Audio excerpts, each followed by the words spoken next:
do or not to do? Actually, I was remembering a famous line from William Shakespeare's play Hamlet, where this particular statement is voiced: to be or not to be, that is the question. That inspired me to think while I was reading this shloka, to ask, to do or not to do, that is the question. But Krishna is answering this question very nicely. In some of the previous shlokas, we have seen that Krishna is convincing Arjun that it's good for you at your position to do karma yoga, which means do your actions, your duties, while not attached to the fruits of the action. Then he also gives the alternative to Arjun that if you can't do that, you can do karma kand. But Arjun may have a question popping up in his mind, and he may ask, well, I think I'm very much qualified for Jnana Yoga. I can renounce everything and I can go to the jungle. But now Krishna is convincing Arjun that even if you think you're qualified for Jnana Yoga, you should still practice Karma Yoga. Now, in the previous verse, we talked about how Krishna is telling Arjun that a self-realized person has no purpose to fulfill in the discharge of his prescribed duties, and nor does he have any reason not to perform such work, which means a Krishna conscious person, a self-realized person, whether he does it or he doesn't do, it doesn't matter to him personally. He will do it if Krishna wants it, and he will not do it if Krishna doesn't want it. So that's the only reason for his doing some work or not doing some work, and therefore he's not attached to either doing it or not doing it. But Srila Prabhupada also explains in the purport that Krishna consciousness doesn't mean inactivity. It doesn't mean not doing anything. Krishna consciousness is very active because it actually means service in devotion or devotional service. That's what bhakti actually means. It doesn't mean to sit idle. So in this shloka number 3.19, the same theme is carried over, and let's see what Krishna is going to tell us in this. But first the prayers. Om Ajnanitimirandhasya Jnananjan Shalakaya Chakshur Unmilitam Yena Tasmai Shri Guruve Namaha. Namo Om Vishnu Padaya Krishna Presthaya Bhutale Srimate Bhaktivedanta Swamin Iti Namine. Namaste Saraswati Deve Gauravani Pracharine Nirvishesha Shunyavadi Paschatya Deshatarine. Jai Shri Krishna Chaitanya Prabhu Nityananda Shri Advaita Gadadhar Shrivas Adi Gaur Bhakta Vrinda. Hare Krishna Krishna Krishna Hare Hare, Hare Rama Rama Rama Hare Hare. So the prayers are in place. So let's begin with shloka number 3.19, which reads: Tasmad asaktah satatam karyam karma samachara asakto hai acharan karma param apnoti purushaha. So what is Krishna saying here? Let's read this shloka in English according to the word meanings. Therefore, without attachment, constantly as duty, perform your work. You should. Unattached, certainly performing your work, a man can achieve the supreme goal. Doesn't it sound easy when spoken in English? Well, that's my trick to understand and memorize the shlokas. I try to read it out in English so that I can, understand whenever I see the shloka next, at the next opportunity, I can understand the meaning and many times recall the exact wordings also. So once again, therefore, without attachment, constantly as duty, perform your work. Unattached, certainly performing work, a man can achieve the supreme goal. So, the translation by Srila Prabhupada Ki Jai. He says, therefore, without being attached to the fruits of activities, one should act as a matter of duty. For by working without attachment, one attains the supreme. So, therefore, the word therefore suggests that this shloka is a kind of conclusion to some of the preceding shlokas that Krishna has been speaking to Arjun. So, he is actually making a conclusion. So, he says that without being attached to the fruits of the work, keep constantly performing your duty. Some words are very important here. First thing is being not attached to the fruits. Second is constantly. It's not that we do our duty today, आज कर लिया, कल नहीं किया, फिर परसों कर लिया. This is not consistency. So he says constantly keep doing your duty. Now by working without attachment, one attains the supreme. So if we keep doing that constantly, then we can attain the supreme. Now what is supreme? That might be the first question that comes to our mind, because we are all goal oriented. Well, Krishna is talking about not being attached to the results, but the first question that comes to our mind is, we will attain the supreme. What is the supreme? What's the goal that we are going to attain? Well, we can't be blamed, because that's the inner nature. We all want to attain the supreme bliss. But what is the meaning of supreme here? The supreme word can have different meanings for different people here. Although, when we are talking about spiritualists, that means people who are, on a spiritual path. So, supreme can mean the Brahman, as we call it, the Brahman, or moksha, liberation, to the impersonalists, which means that people or transcendentalists or people on the spiritual path who think that God is not a person, impersonalists, for them the supreme goal is to attain moksha, liberation from the cycle of birth and death, which means that they will be free from this constant cycle of birth and death in this material world. They will not have to come back again and again.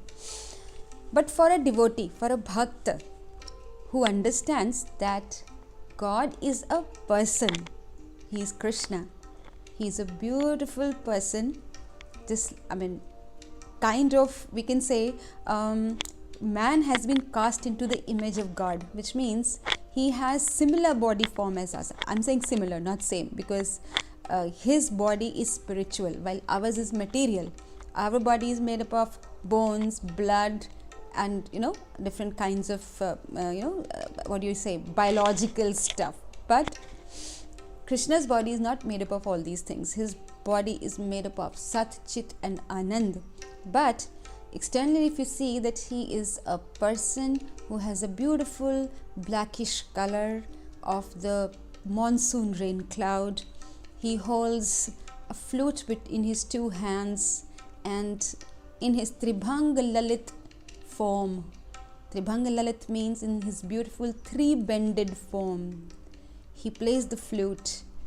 He attracts practically all living entities by his flute. He has lotus-like eyes. He has lotus-like hands. His whole face is like a lotus. He's so beautiful. So for a devotee, supreme means the supreme person, that is Krishna. Well, Krishna is being a little vague here because he's making an indirect allusion to himself. He's not directly quoting himself as God. He's just making an indirect allusion. He's just giving a hint. Because at this point of time in chapter 3, they're just beginning. For beginners, it may be a little difficult to digest or understand that God is none other than Krishna. So he is giving things out slowly, step by step. That's why he says supreme, not myself. But later, as we proceed in Gita, we will see that he starts making, direct allusions to himself. He starts talking about himself as God very, very frequently. We'll see in the further verses. Now, Srila Prabhupada gives us a very wonderful purport, and he says, the first thing, of course, he covers is that what is the supreme goal? This is what we just discussed.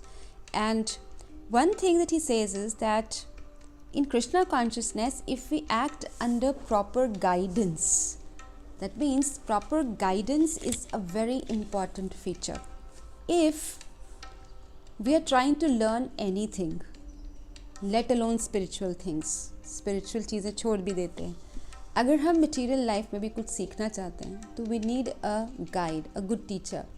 Similarly here, we must get the guidance of the proper person who is in Guru Parampara to guide us on the spiritual path. So proper guidance, one. And secondly, without any attachment to the result.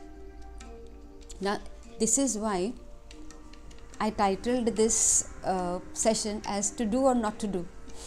Because, one is met with this question that if we are not doing work for results, then why we are doing work at all? Why work at all? What is the reason? There has to be some reason for us to do work. So, as Krishna was saying in the previous shloka, whether you do work or you don't do work, you should not be attached to either of them. You may do or you may not do as I desire, as he's going to make clear later. The only reason we must do something or we must not do something is whether Krishna wants it or doesn't want it. So here, he is making an indirect hint, but Srila Prabhupada is explaining things in detail to us, that there has to be some incentive for doing work. Now, we may do work for fruits, that is sakam karma. We may do work just for duty's sake. We don't want the fruits. We're not concerned about what will come out of it. क्या होगा पता नहीं, जो भी होगा मंजूर है, बस ड्यूटी है इसलिए करना है ना. This is again a very high elevated thought, because generally what happens is when we do work, we have the fruits in mind.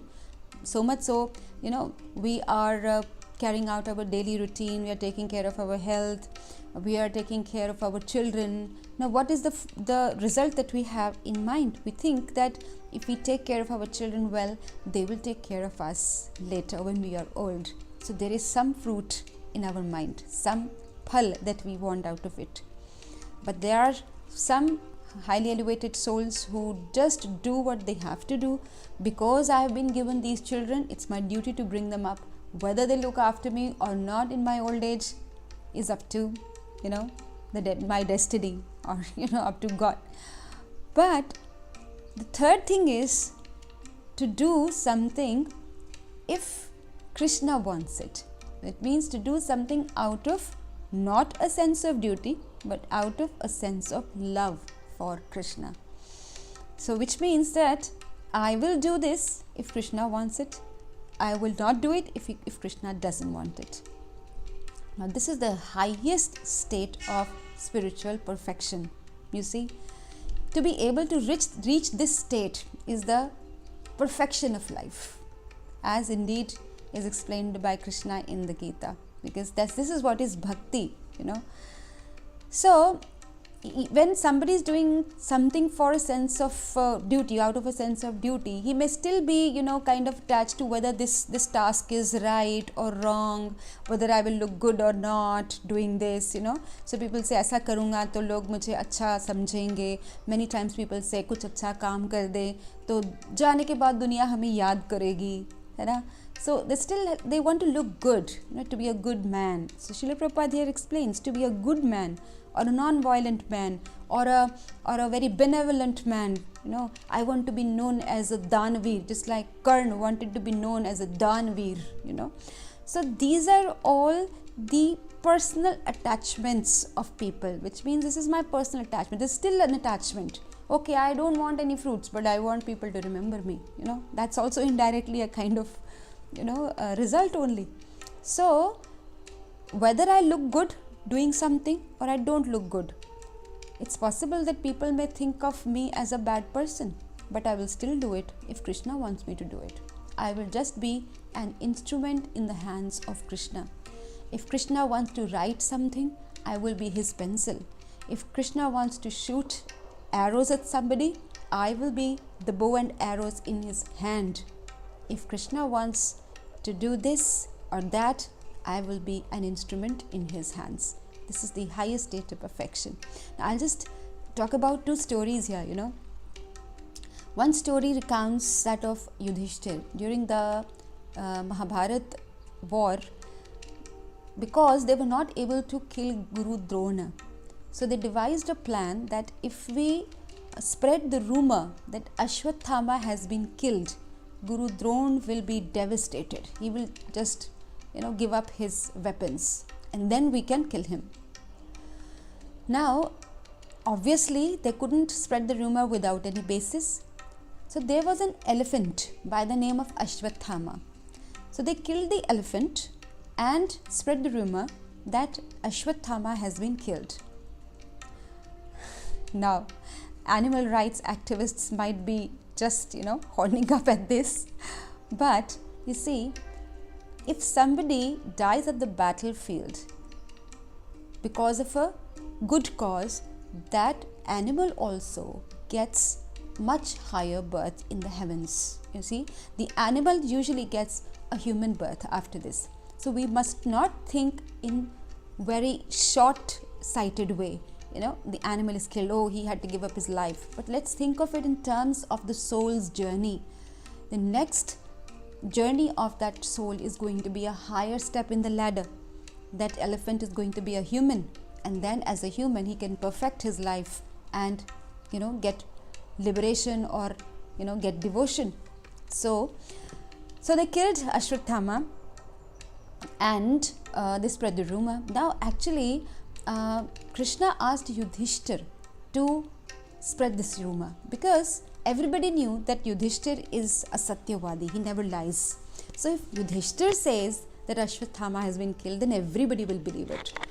But Yudhishthir had some reservation about it. He said, I can't speak lies because, I have this thing that I will never tell a lie. So what is this? This is a personal attachment of Yudhishthir, that he wants to prove to the world that he never lies. So what he did was, under his breath, slowly, very softly he said, elephant. And loudly he said, Ashwathama has been killed. So he did say elephant before saying Ashwathama has been killed, so that the world doesn't say that he's a liar ever. But this is a personal attachment. And this was a point amiss on his side. But on the other hand, there are devotees who would do anything for Krishna. Why? Now, one might again, kind of start getting defensive. Why should we do everything that Krishna says? Well, we have to understand that Krishna is God. He has the complete picture.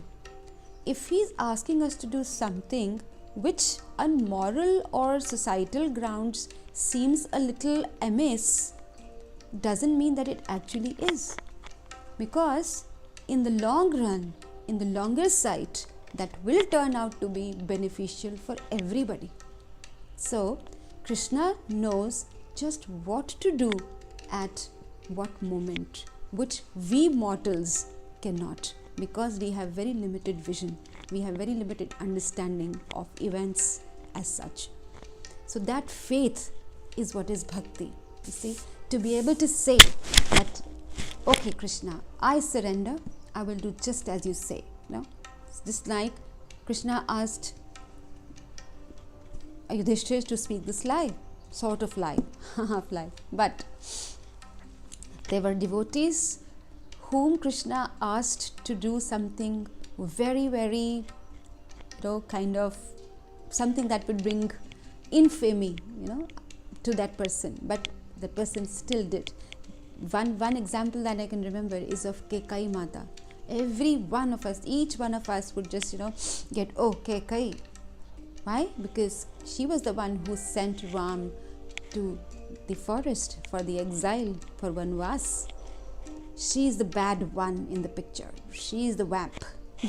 This is what we think about her, right?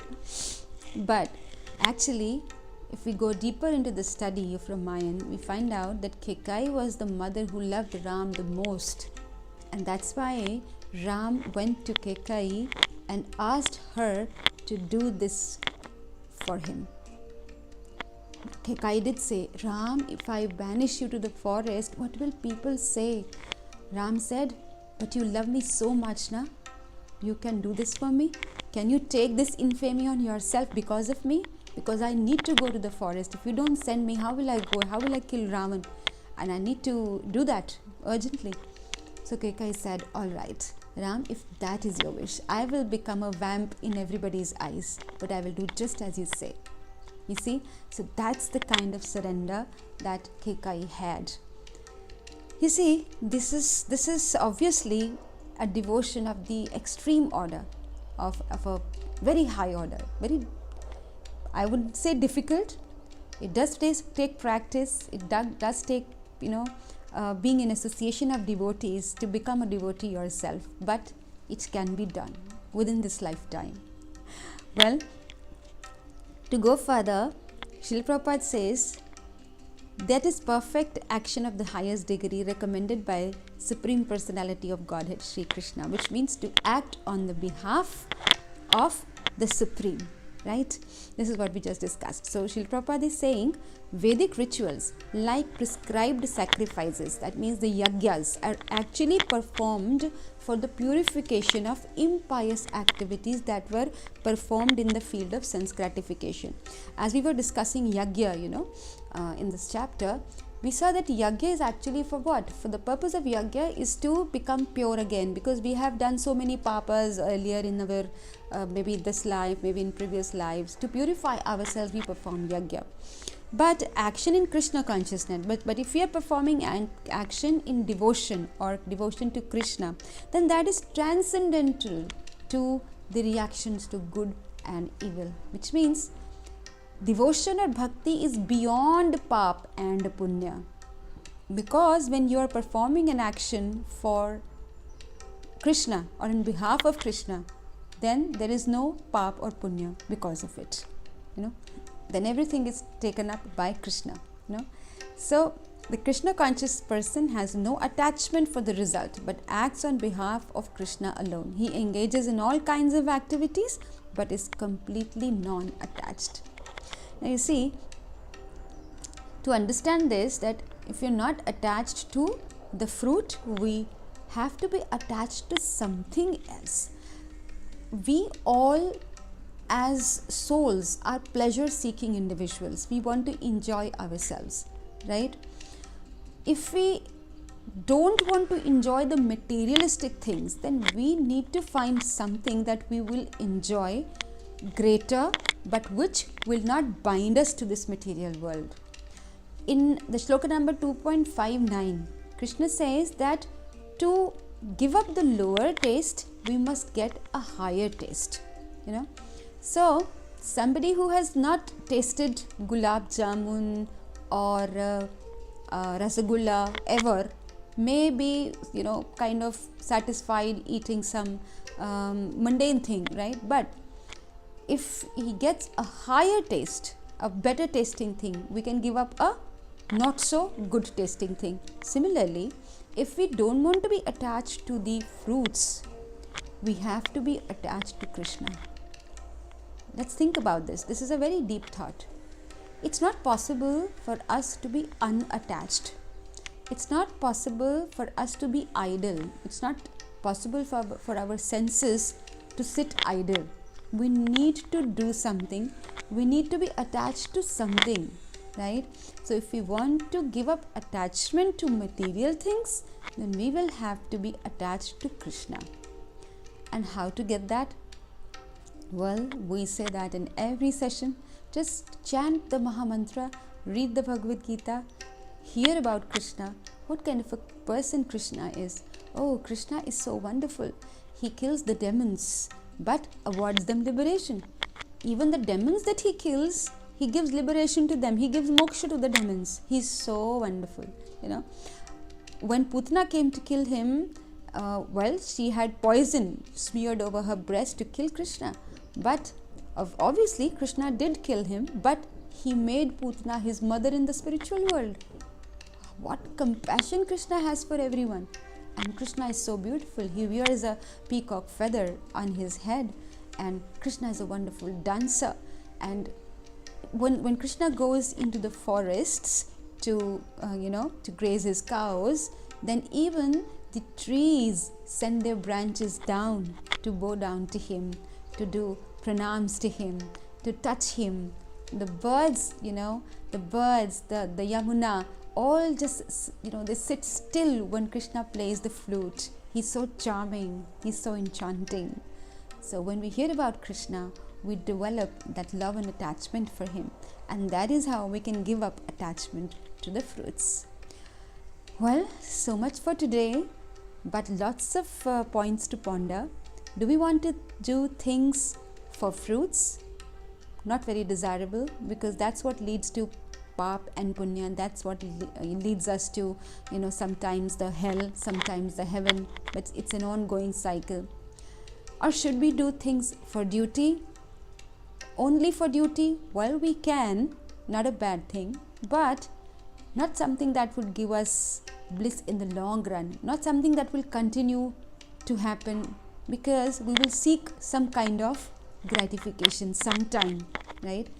So we should do things out of love for Krishna, as Krishna wants. That is the highest state.